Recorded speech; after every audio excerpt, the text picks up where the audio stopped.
नमस्कार, मैं सिरांधा आप सभी दर्शकों का आपके मनपसंद अन्नदाता कार्यक्रम में स्वागत करती हूं। सादा जीवन उच्च विचार, यही है भारतीय किसान। सचमुच में भारतीय किसान भारतीयता का सच्चा प्रतिनिधि है। उसमें भारत की आत्मा निवास करती है। मगर ये कड़वा सच है कि घोर परिश्रमी और सीधा साधा होने के बावजूद भी भारतीय किसान की जीवन दशा बहुत ही दुखद है। उसका संपूर्ण जीवन जोखिम भरा है, इसलिए उनके जीवन दशा को अभी और ऊपर उठाना होगा। इस कार्य के लिए हर रोज सुबह हम आपके साथ आते हैं और खेतीबाड़ी से जुड़ी हुई बहुत सी नई लाभकारी जानकारियां देते हैं ताकि उनके जीवन में बदलाव आए। तसर रेशम कीट पालन झारखंड में तेजी से बढ़ रहा है। प्रदेश के कई किसान इस व्यवसाय से जुड़कर अच्छा लाभ भी कमा रहे हैं। फिलहाल जिन किसानों के यहाँ रेशम के कीट कोसा बना चुके हैं, वो इनकी तुड़ाई से लेकर धागा निकालने तक किन किन सावधानियों को बरतें, इस बारे में बता रहे हैं केंद्रीय तसर अनुसंधान व प्रशिक्षण संस्थान जिला रांची के वैज्ञानिक डॉक्टर जेपी पांडे। किसान भाइयों नमस्कार, जोहार। आज हम आपको बताएंगे कि कोसा के कटाई, छटाई एवं भंडारण के दौरान क्या प्रमुख ध्यान देने योग्य बातें होते हैं जिससे आपको कोसा का अच्छा लाभ मिल सके। किसान भाइयों, जैसा कि आप जानते हैं कि अगस्त सितंबर का महीना एक ऐसा महीना होता है कि अगस्त के अंतिम सप्ताह से लेकर के सितंबर के प्रथम सप्ताह तक कोसा के कटाई का कार्य झारखंड राज्य में बहुतायत चलता है। तसर कीट पालन का काम जून और जुलाई माह में मानसून वर्षा प्रारंभ होते ही शुरू हो जाता है। पहली फसल बीजू फसल कहलाती है, जिसमें 35 से 40 दिन में कोसा तैयार हो जाता है तथा द्वितीय फसल सितंबर और अक्टूबर माह में प्रारंभ होती है। ये व्यावसायिक फसल कहलाती है। फिलहाल अभी प्रथम फसल में कोसों का निर्माण हो चुका है, जिनकी कटाई छटाई का समय चल रहा है। इस कोसा कटाई के दौरान जो प्रमुख ध्यान देने योग्य बात है, सबसे पहला यह है कि बरसात के दिनों में आप देखते हैं, बरसात के दिनों में कुछ किसान भाई कच्चे कोसे को काट लेते हैं, जिससे क्या होता है कि कोसी की क्वालिटी प्रभावित होती है और उनको अच्छा लाभ नहीं मिलता है। दूसरा है कि कोसा जिस दिन से स्पिनिंग करता है, प्रथम क्रॉप में जो प्रथम फसल चल रही है, स्पिनिंग से उसको कोसा का पूरा उत्पादन करने में, पूरे तरह से कोसा बनाने में 2 से 3 दिन का समय लगता है। इसके बाद उसमें सीमेंटिंग होती है। सीमेंटिंग के बाद वो कोसा पूरी तरह से मजबूत बनता है और इस दौरान एक और प्रक्रिया होती है जो कोकून के अंदर होती है, जिसमें जो लार्वा रहता है वो प्यूपा में कन्वर्ट होता है, प्यूपा में बदलता है। तो किसान भाइयों से हमको यही सलाह देना है कि जिस समय पे कोसा कच्चा हो उस समय पे बिल्कुल ही उसकी कटाई न करें, क्योंकि कटाई करने पे उनका कोसा उत्पादन प्रभावित होगा। अक्सर किसान कोसों की कटाई के समय सावधानी नहीं बरतते हैं, जिससे इतनी मेहनत करने के बाद भी किसानों को अच्छा लाभ नहीं मिल पाता है। ऐसे में कटाई के समय विशेष ध्यान देने की जरूरत होती है। हमेशा साफ मौसम में ही तैयार कोसों की कटाई करें। अगर कोसे बारिश में भीग गए हों तो बारिश समाप्त होने के लगभग 6 से 8 घंटों बाद कोसों की कटाई करें। कोसों की कटाई हमेशा तेज धार वाले सिकेटियर से करें। दूसरा है, किसी टहनी पे अगर कीट पालन के दौरान किसी टहनी पे कुछ कोसे ऐसे जो पक गए हैं, पकने के बाद और वो तैयार हो गए हैं, लेकिन कुछ ऐसा कोसा है जो पूरी तरह से अभी परिपक्व नहीं हुआ है, तो उस दौरान किसान भाइयों को ध्यान देना है कि जब तक पूरी तरह से कोसा पक न जाए, तभी पकने के बाद ही उसको काटें, जिससे उनको मार्केट में जाकर के अच्छा लाभ मिले। दूसरा है, कोसा परिपक्व होने के बाद ही काटें। तीसरा महत्वपूर्ण बिंदु है कि कोसा जब आप काटते हैं उस समय पे बहुत सारे ऐसी पत्तियां होती हैं जो कोसे से लगी होती हैं। अर्जुन आसन पे अगर हम कीट पालन कर रहे हैं तो उसमें अर्जुन आसन की पत्तियों को हमको सम्यक तरीके से हटा देना है और कोसे को सबसे पहले साफ करना है। साफ करने के बाद हम देखते हैं वो कोसा टहनी से पेडंकल जुड़ा हुआ होता है। पेडंकल को सही तरीके से उसमें साफ कर लेना है, पेडंकल को निकाल लेना है। फिर 5 कोसों की एक बंच बनाना है, 5-5 कोसों का, और ऐसे 20 बंच को बना करके हमको रस्सी का प्रयोग करके एक माला बनाना है, जिसमें लगभग 100 कोकून हो। 100 कोकून में उसमें हमको ध्यान रखना है कि पेडंकल वाला हिस्सा ऊपर की तरफ हो, जिससे हम जब माला टांगे तो उसमें जब तितली उससे निकले, मदर माथ निकले, तो वो इमरजेंस आसानी से कर सके और आगे आने वाले दिनों में बीजागार का कार्य प्रभावित न हो। और किसान भाइयों को और एक ध्यान रखना है कि कोसे की जांच कराना बहुत ज़रूरी है, क्योंकि अगर आपके कोसे में पेब्रिन डिजीज़ की मात्रा अधिक है तो इस पेब्रिन डिजीज़ की मात्रा के दौरान आपको क्या करना है, उस कोसे को कदापि हम अगले क्रॉप में नहीं ले जाएं, उसको सीधे हम स्टेपलिंग करके उससे सिल्क उत्पादन में उसका हम प्रयोग करें। आमतौर पर किसान भाई कोसों की कटाई के बाद सभी कोसों को एक साथ मिला देते हैं। ऐसे में कई बार स्वस्थ कोसों के साथ रोग ग्रसित कोसे भी मिल जाते हैं, जिससे पेब्रिन जैसे घातक रोग फैलने की संभावना हमेशा बनी रहती है। इसलिए कोसों की कटाई के बाद श्रेणीकरण जरूर करें और तैयार कोसों की जांच अवश्य कराएं। और कोसा काटते समय एक और प्रमुख बिंदु का ध्यान देना है कि जैसे कोसा की जब कटाई छटाई आप कर रहे हैं, उसमें कोसे की ग्रेडिंग करना है। जो अच्छे तरीके से अच्छा सिल वाला कोसा है, कड़ा कोसा है, उसको आप अलग माला उसका बना लें। ऐसा कोसा है जो कि जिसका कोकून फ्लिमजी है, बहुत पतला कोकून है, इसको बिल्कुल आप अलग करें। उस कोसे का आप उपयोग सीड प्रोडक्शन के लिए कदाप न करें, नहीं तो क्या होगा कि अगले आने वाले दिनों में आपको बीमारी फैलने की संभावना ज़्यादा रहेगी और किसान भाइयों का नुकसान होगा। कोसों की कटाई की छटाई के बाद अक्सर किसान अच्छे कोसों को बीजागार ले जाते हैं, जहां पर उनका प्रयोग अगली फसल के लिए किया जाता है। इस प्रक्रिया को भंडारण कहा जाता है। इस दौरान किसानों को काफी सतर्कता से काम करना चाहिए, क्योंकि इसमें की गई लापरवाही आपकी आगामी फसल को प्रभावित कर सकती है।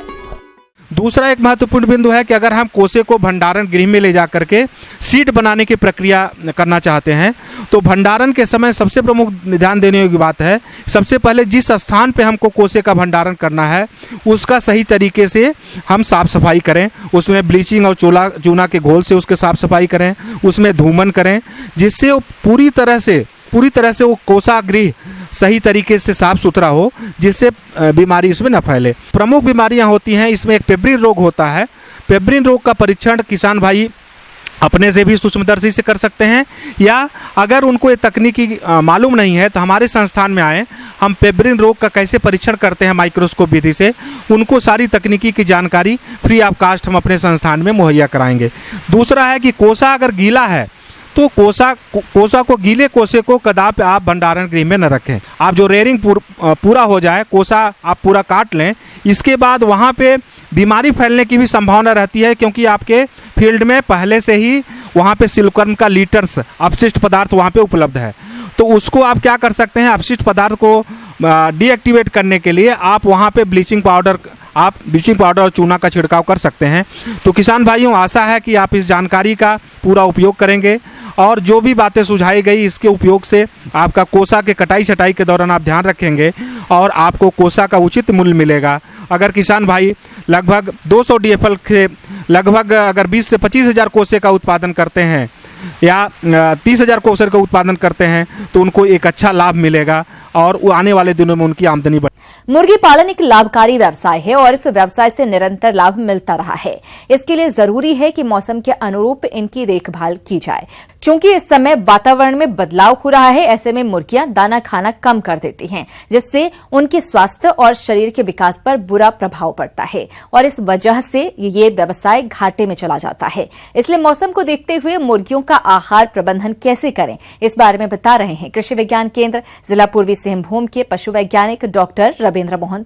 हमारे मुर्गी पालक भाइयों, बरसात का मौसम है और आप जब व्यवसायी मुर्गी पालन करते हैं तो विभिन्न आयामों पे आपको विशेष ध्यान देना है, ताकि मुर्गियों में रोग बीमारी कम हो और आपकी आय अधिक से अधिक हो। तो जो मुर्गी पालन व्यावसायिक रूप से कर रहे हैं, बड़े कमर्शियल फार्म जिनके पास हैं, उनको यह ध्यान देना है कि अपने फार्म में जो बेडिंग्स हैं, मुर्गियों का बिछावन है, उस बिछावन में एक तो मुर्गियों के जो मल हैं उससे भी काफ़ी उसमें मॉइस्चर आ जाता है, नमी आ जाती है। तो नमी कम करने के 2-3 उपाय हैं। एक, जो आप अपने फार्म का जो वेंटिलेशन है, हवा का आवागमन है, उसको अवरुद्ध होने से बचाएं। आपके जो मुर्गी फार्म में जो जालियां हैं उसमें मकड़े के भी काफ़ी जाल इस समय लगते हैं, उसको नियमित रूप से साफ करें। अपने बेडिंग्स को, जहाँ पे बिछावन है, उसको डेली रेकिंग करें। रेकिंग मतलब हुआ कि कोई एक आप ऐसा यंत्र बना लें जिसको मैनुअली उसको कोड़ें, कहने का मतलब उसको कोड़ाई कर दें ताकि ऊपर मैट न बने। ऊपर जब अगर मैट बन जाती है तो उसमें भी गैस काफ़ी हद ज़्यादा निकलता है। अगर ज़्यादा गीलापन हो रहा है तो वो बिछावन को बदलें, सूखे बिछावन को उस जगह पे डालें। आप हो सके तो चूना का प्रयोग करें, जो चूना आपका छिड़काव करें, ताकि चूना जब आपके बिछावन में मिलेगा तो उससे भी जो गैस बनते हैं वो कम होते हैं, उसमें मॉइस्चर कंट्रोल हो जाता है। दूसरी बात होगी कि उनके आहार प्रबंधन की। जब हमारे किसान भाई बरसात के दिनों में अधिक पुराने आहार को स्टोर करके रखे हों तो उन पे भी विशेष ध्यान दें कि किसी प्रकार के फफूंद न पैदा हों, क्योंकि फफूंद के सृजन से भी, अब फफूंद जनित खाद्य पदार्थ मुर्गियों को खिलाने से भी उनके लीवर पे सबसे ज़्यादा असर करता है, उनके पाचकता पे प्रतिकूल प्रभाव पड़ता है। तो किसान भाई जहाँ पे खाद्यान्न रखते हैं मुर्गियों के लिए वह सुरक्षित रखें और नमी से बचाएं, फफूंद जनित रोग से आप बचा सकते हैं। मुर्गी पालक भाइयों, जैसा कि अभी बरसात का मौसम चल रहा है और इस मौसम में मुर्गियों की अधिक देखरेख करने की जरूरत होती है। देखरेख के अभाव में मुर्गियां कुछ रोगों की चपेट में आ जाती हैं और हमारे मुर्गी पालक भाइयों को इन रोगों की पहचान न होने के कारण वे इनकी रोकथाम नहीं कर पाते।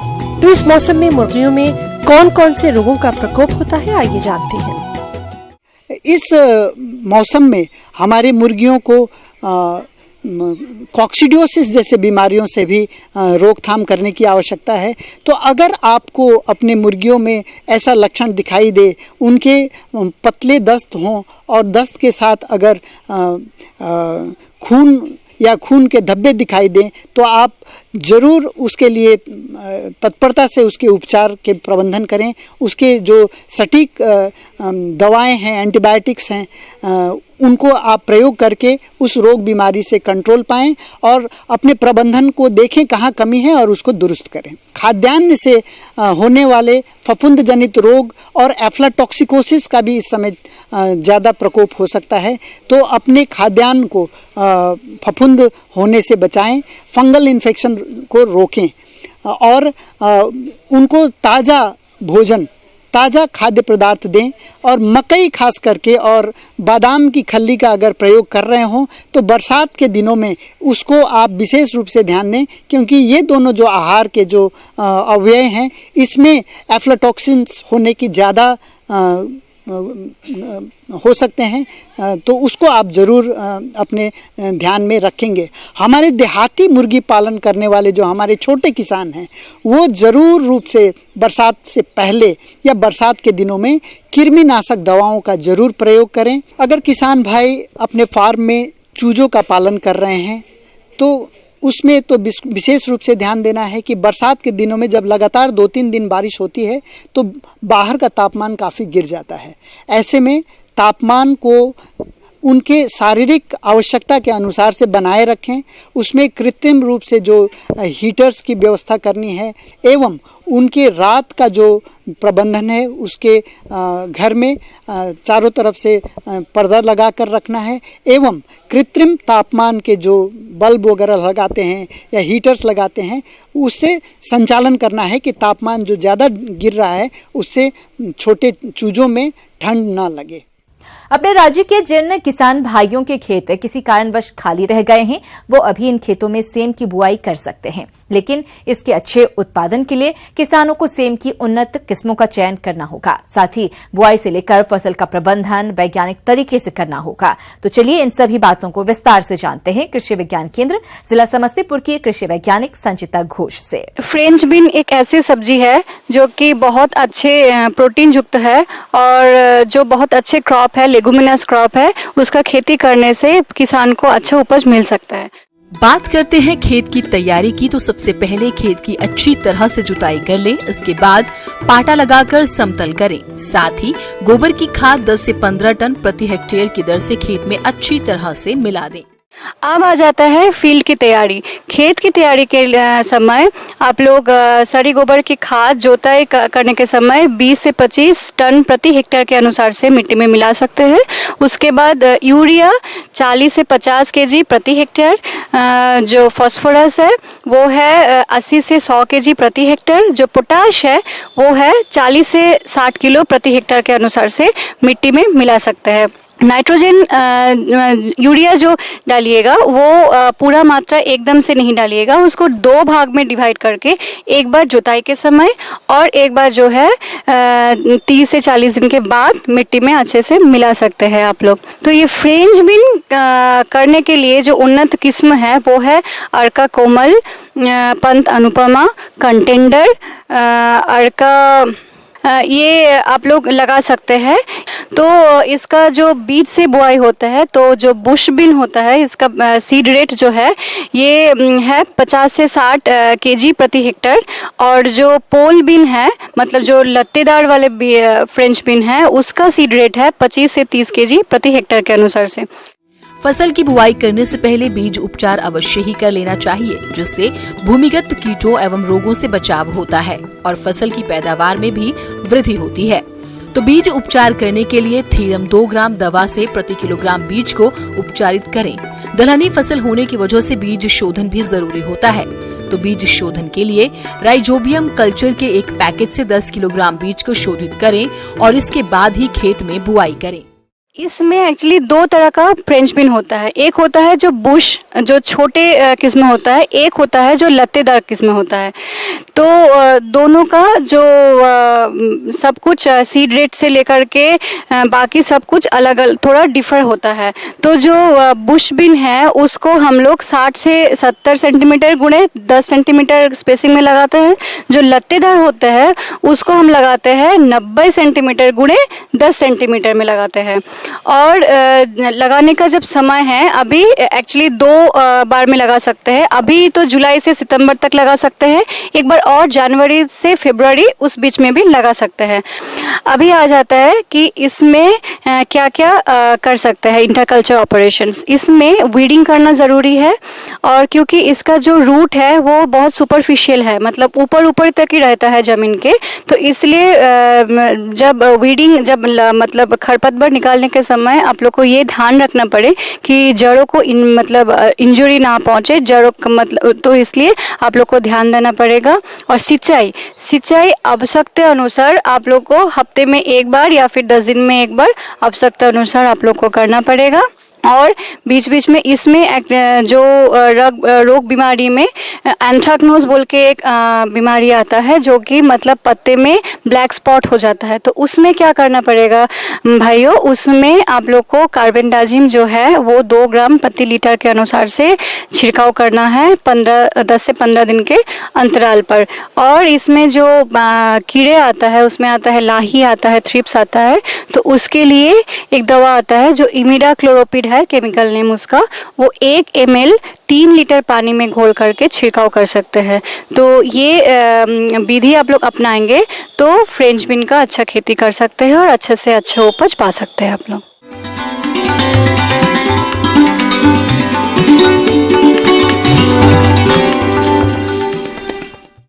अन्नदाता हेल्पलाइन निशुल्क फोन संपर्क सेवा के माध्यम से आपके द्वारा पूछे गए प्रश्नों में से 1 या 2 महत्वपूर्ण प्रश्न को हम अपने कार्यक्रम में शामिल करते हैं। इसी के तहत आज का चयनित प्रश्न और उसका जवाब इस प्रकार है। अन्नदाता निशुल्क फोन संपर्क सेवा के माध्यम से पूछे गए प्रश्नों में से आज हमने जिस प्रश्न को कार्यक्रम में शामिल किया है उसे पूछा है ग्राम लखनपुर, जिला कटिहार के कृषक प्रमोद कुमार ने। यह गन्ना की बंधाई एवं मिट्टी चढ़ाने के बारे में जानकारी चाहते हैं। तो प्रमोद कुमार जी, आपकी जानकारी के लिए प्रस्तुत है कार्यक्रम का यह अंश।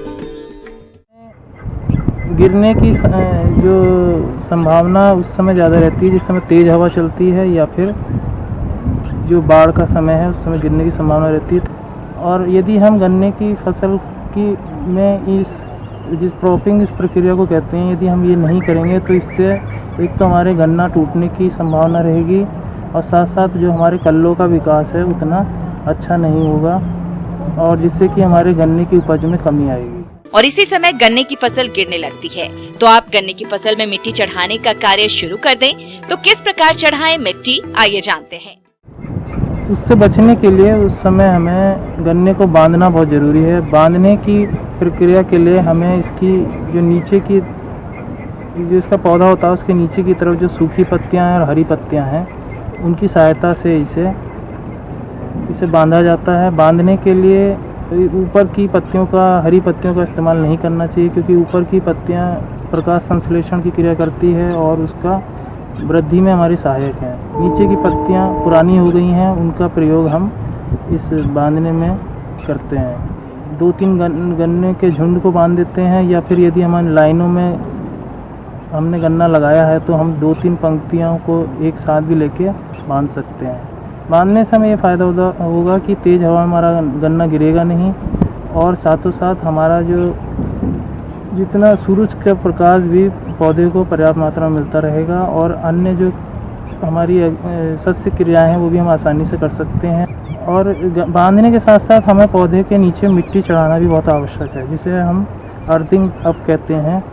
और ये भी हमें गन्ने की बुआई के लगभग 40-45 दिन बाद, 120 दिन बाद और लगभग 180 दिन बाद करना चाहिए, क्योंकि यदि मिट्टी हम चढ़ाएंगे तो उससे हमारी जड़ों का विकास अच्छा होगा और खरपतवार का नियंत्रण होगा, और साथ साथ हमारी जो हवा की तेज़ गति जहाँ रहती है वहाँ इसके गिरने की संभावना रहती है, उससे भी हम इसका मिट्टी चढ़ाने से हमें लाभ होगा।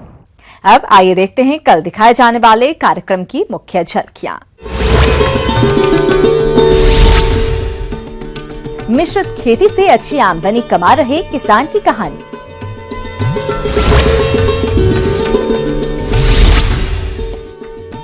पालक की खेती है अच्छी आमदनी का जरिया। हमें उम्मीद है कि आज का ये कार्यक्रम आप सभी दर्शकों के लिए उपयोगी रहा होगा। किसान भाइयों, अन्नदाता आपकी सेवा के लिए संकल्परत है। कृषि संबंधित समस्या एवं सुझावों के लिए आप हमें इस पते पर संपर्क कर सकते हैं। प्रोड्यूसर अन्नदाता, news 18 Bihar Jharkhand, Ramoji film city, Hyderabad 501512। साथ ही आप हमें ईमेल भी कर सकते हैं। हमारा ईमेल है p18annadatabihar@nw18.com। इसके अतिरिक्त आप हमें निःशुल्क हेल्पलाइन नंबर 1800419215 पर सोमवार से शनिवार सुबह 10 बजे से शाम 4 बजे के बीच संपर्क कर सकते हैं। किसान भाइयों, अब समय हो रहा है आपसे विदा लेने का, तो हमारी पूरी अन्नदाता टीम को दीजिए इजाजत। कल फिर आपसे मुलाकात होगी कृषि संबंधित कुछ और महत्वपूर्ण जानकारियों के साथ। नमस्कार।